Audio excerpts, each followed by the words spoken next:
मैं एक राजनीति का छात्र हूँ और मैं लक्ष्मण यादव जी के द्वारा लिखे गए इस किताब पढ़कर बहुत ही गहरे रूप से प्रेरित मुझे ऐसा महसूस होता है कि इसमें तो सभी उस हकीकत को जो विगत दिनों में हम लोग कहीं बयां कर दिया करते थे और आज का गोदी मीडिया जो बहुसंख्यक है मीडिया उनके द्वारा उसको कोई तवज्जो नहीं दिया जाना और आम लोगों तक नहीं पहुंचाया जाना, मैं समझता हूं कि हम लोग की उस समस्या का बड़ा समाधान लक्ष्मण जी ने इस पुस्तक के माध्यम से करने का काम किया है।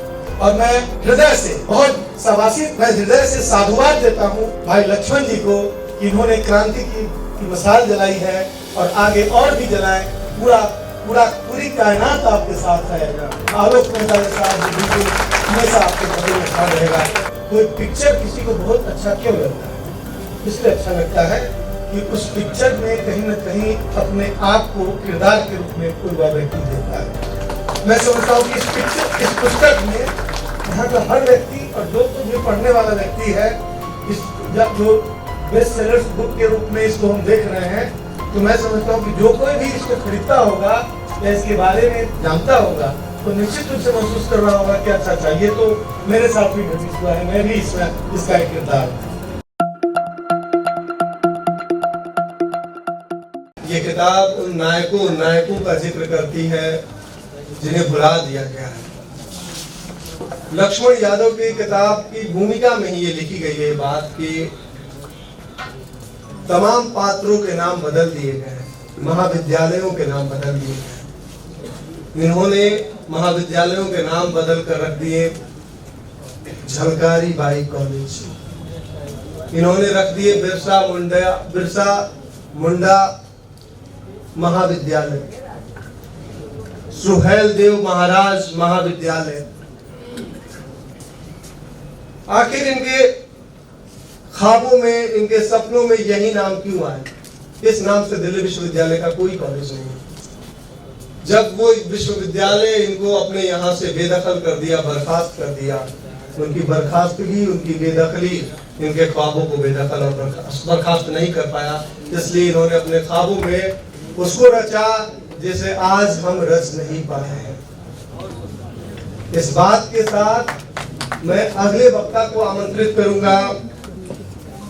मैं श्री आलोक मेहता जी को आमंत्रित करूंगा जो माननीय विधायक हैं, पूर्व शिक्षा मंत्री हैं, वो इस किताब पर रोशनी डालें। बहुत बहुत धन्यवाद डॉक्टर मनोज गुप्ता जी। इस परिचर्चा के सम्मानित अध्यक्ष बिहार विधानसभा के पूर्व अध्यक्ष आदरणीय उदयनारायण चौधरी जी, इस अवसर पर उपस्थित कॉमरेड दीपांकर भट्टाचार्य जी, अली अनवर अंसारी साहब, रिंकू यादव जी, डॉक्टर उषा जी, डॉक्टर दिनेश पाल साहब, और जिस पुस्तक के संदर्भ में आलोचनात्मक विश्लेषण कि हम यहाँ बैठे समालोचनात्मक विश्लेषण के लिए बैठे हैं, उसके लेखक और देश के 90% बहुजन के विचारों के नायक डॉक्टर लक्ष्मण यादव जी हमारे मित्र, इस अवसर पर उपस्थित प्रकाशक श्री अनिल महेश्वरी जी, गौतम आनंद जी और वो सभी साथी इस सभागार में जितने लोग बैठे हैं, बहुत सारे लोगों को मैं जानता हूँ, अच्छे विचारक, समाज सेवी, राजनीतिक सामाजिक चिंतक, इन सब लोगों का मैं अभिवादन करता हूँ। मैं कोई एकेडमिशियन नहीं हूँ, मैं एक राजनीति का छात्र हूँ और मैं लक्ष्मण यादव जी के द्वारा लिखे गए इस किताब के बहुत छोटे से हिस्से को पढ़कर बहुत ही गहरे रूप से प्रेरित मुझे ऐसा महसूस होता है कि इसमें तो सभी उस हकीकत को जो विगत दिनों में हम लोग कहीं बयां यूं ही कर दिया करते थे, और आज का गोदी मीडिया जो बहुसंख्यक है मीडिया वर्ल्ड में, उनके द्वारा उसको कोई तवज्जो नहीं दिया जाना और आम लोगों तक नहीं पहुंचाया जाना, मैं समझता हूं कि हम लोग की उस समस्या का बड़ा समाधान लक्ष्मण जी ने इस पुस्तक के माध्यम से करने का काम किया है।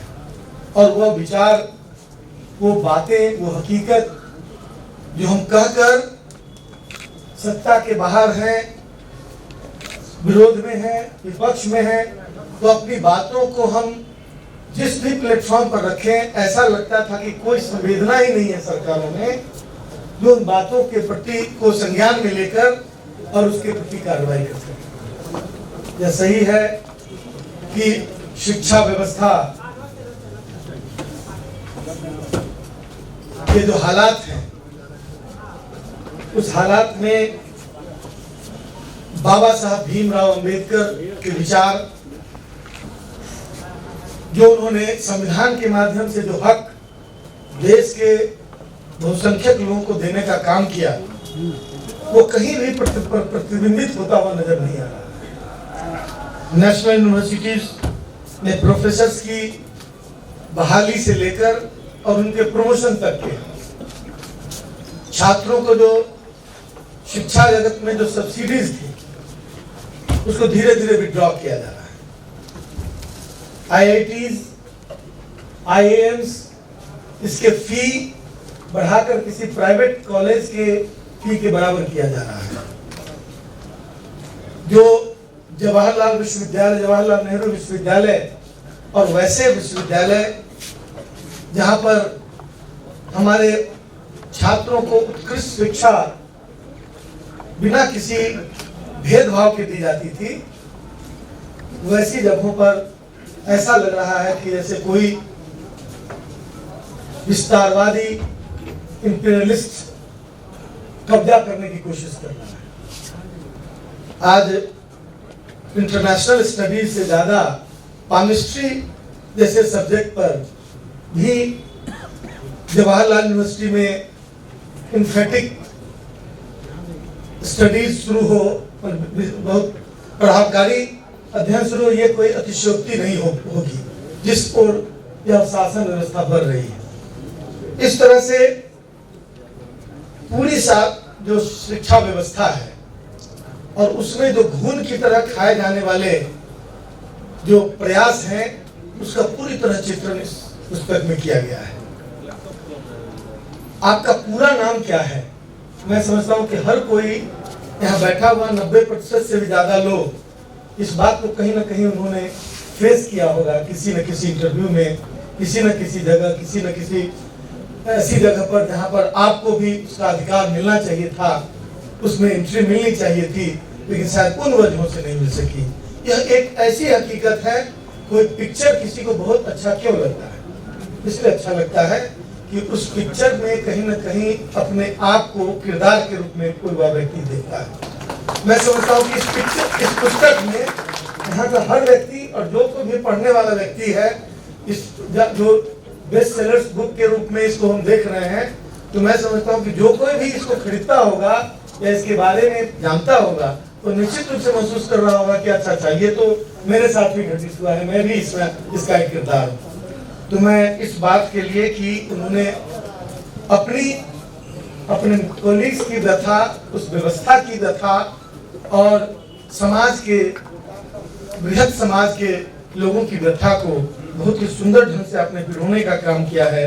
इसके लिए हम आपको साधुवाद देते हैं, साधुवाद और बधाई देते हैं। सियासत में बैठे हुए लोगों के पास यह सीधे सीधे मैं समझता हूं पहुंचाने का एक तरीका है। इसलिए मेरी राय है कि सियासत में बैठे हुए लोगों को निश्चित रूप से इसकी कॉपी जानी चाहिए, और उन लोगों के पास तो जरूर जानी चाहिए जिन लोगों ने पूरा नाम पूछने की, जिस दिन की आदत है,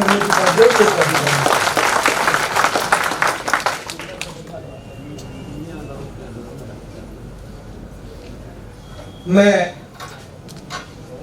जो जातिवाद और जो विभेद बहुत ही डिप्लोमेटिक ढंग से आज किया जा रहा है। पहले सीधे सीधे जाति पूछ दी जाती थी, अब पूरा नाम पूछा जाना है। और अब उससे भी ज्यादा है कि टेक्नोलॉजी एडवांस हो गई है, बहुत सारी चीजें उनको खुद ब खुद पता चल जाती है। इसलिए ये वही लोग हैं जिन लोगों ने जाति गणना को, आरक्षण की पक्षकारिता को और लालू प्रसाद जैसे सामाजिक न्याय के जो एक्टिविटीज करने वाले पुरोधा हैं, उनकी गतिविधि को जातिवाद का नाम देते हैं।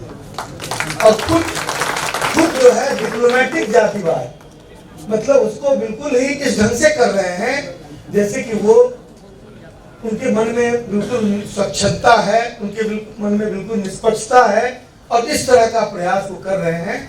और इस समाज में मैं एक बार असेंबली में क्वेश्चन आया कि यहाँ पर 90 डीएसपी की बहाली थी, और उसमें मुझे लगा, मेरे पास जो सवाल आया उसमें लगा कि उसमें एक बड़ा करीब 15% सीट जो है वो रिजर्वेशन में कम दिया गया है। मैंने उस सवाल को उठाया, सरकार ने समय लिया और 15 दिनों में उस रिजल्ट को अमेंड किया गया, बहुत गुप्त रूप से अमेंड किया गया, और 17 ओबीसी और ईबीसी के कैंडिडेट को उसमें जोड़ा गया। मैंने दूसरा सवाल उठाया कि भाई जिन लोगों ने ऐसा किया उस पर क्या कार्रवाई हुई। सरकार तुरंत स्लिप कर गई और उसने प्रोसीडिंग को आगे बढ़ा दिया। मैं समझता हूं कि हम लोग जब ऐसा लगने लगा कि हम लोग किस जगह जाएंगे इन बातों को उठाने के लिए, और ऐसे 2 मेडिकल एंट्रेंस में भी इस तरह के सवाल उठे, और उसमें भी 43 बच्चों को बाद में ऐड करके काउंसलिंग को रोक के उसको फिर से ऐड किया गया। हम कह रहे हैं कि ये तो वो लोग हैं जहां पर हमें पता चल जाता है कि गड़बड़ी हो रही है, लेकिन सैकड़ों इंटरव्यू, सैकड़ों वैकेंसीज निकलती है, वहां के बहुत सारे लोग ये नहीं जानते हो कि उनके साथ क्या गड़बड़ी हो रही है, कोई नहीं जोड़ने जाता। आज गजट में जो ईबीसी, मतलब गजट में जो प्रावधान है, गजट में जो अंकित है ईडब्ल्यूएस का रिजर्वेशन सिस्टम, और जो डिफरेंट मतलब अलग अलग दस्तावेजों में जो आरक्षण के प्रावधान है, संविधान के प्रावधान है, सबका इंटरप्रिटेशन के नाम पर बेईमानी हो रही है। अलग अलग लोग अलग अलग ढंग से इंटरप्रिटेशन करते हैं और करते नहीं है, बेईमानी के साथ करते हैं, और जब तक उस पर आप क्वेश्चन नहीं कीजिएगा तब तक उसका करेक्शन नहीं होगा, और करेक्शन होने के बाद सिर्फ इंटरप्रिटेशन को ही दोषी मानते हैं कि इंटरप्रिटेशन का मामला था, ये हमारे नियत का मामला नहीं था। तो ये असल में नियत का मामला है। नीतियां तो बाबा साहब जैसे लोगों ने उस समय तमाम बहसों के बाद संविधान का निर्माण किया था। उस समय हो गया था कि चुनाव लड़ने के लिए क्वालिफिकेशन की जरूरत नहीं है, लेकिन आज भी उसकी बातें उठाई जाती है, और ऐसा लगता है कि नए ढंग से संविधान लिखने की कोई सोच रहा हो, और उसमें बहुत डिप्लोमेटिक ढंग से। अरे उस समय तो 90% लोग, 10% लोगों के ही लोग 90% पढ़ा करते थे, और 90% लोग वंचित रहते थे। तो उस समय ही जब खारिज कर दिया गया, तो इन सवालों को कि पढ़ा लिखा होना चाहिए, अनपढ़ है, अभी आजकल कुछ नए राजनीतिक दल खड़े हो गए हैं, तो रोज इस बात की वकालत करते हैं कि पढ़ा लिखा होना चाहिए, पढ़ा लिखा होना चाहिए। मैं नहीं समझता कि वो फिर से संविधान लिखवाना चाहते हैं कि पढ़ा लिखा, ये बिल्कुल ही अतार्किक और बिल्कुल ही बेईमानी भरा प्रयास है। और वो सिर्फ सबको इस तरह का जो भी प्रयास है तो वैसे ही लोगों के लिए किया जा रहा है, जो लोग कल भी मनुवादी थे, आज भी मनुवादी हैं, और उनका स्वरूप और चेहरा भी बदल रहा है। हम पार्लियामेंट 2004 का लड़ रहे थे, और उसमें कांग्रेस से हम लोग का समझौता हुआ था। तो एक पत्रकार सम्मेलन में किसी पत्रकार साथी ने पूछा कि जिस कांग्रेस को आप फासिस्ट कहते थे, उस कांग्रेस से आपने समझौता किया, इसको आप कैसे एक्सप्लेन करें? हमने कहा कि जितने फासिस्ट थे सब लोग कांग्रेस छोड़ के भारतीय जनता पार्टी में उसी 5 साल कांग्रेस से हम लोगों ने समझौता किया था, और आज भी वही स्थिति है। वह जो ब्लॉक है, वो जो बैच है, वो फ्लोटिंग बैच है, वो अपनी अपॉर्चुनिटी के हिसाब से खोजता है कि किस स्थान पर बैठेंगे तो हम बहुजन हिताय के मुद्दे को बिल्कुल ध्वस्त कर पाएंगे। मैं समझता हूं कि उन लोगों के लिए यह किताब एक चुनौती है और मैं हृदय से बहुत शाबाशी, मैं हृदय से साधुवाद देता हूं भाई लक्ष्मण जी को कि इन्होंने क्रांति की मिसाल जलाई है और आगे और भी जलाएं। पूरी कायनात आपके साथ है। आलोक मेहता साहब बिल्कुल हमेशा आपके बगल में खड़ा रहेगा। बहुत बहुत धन्यवाद। जय हिंद।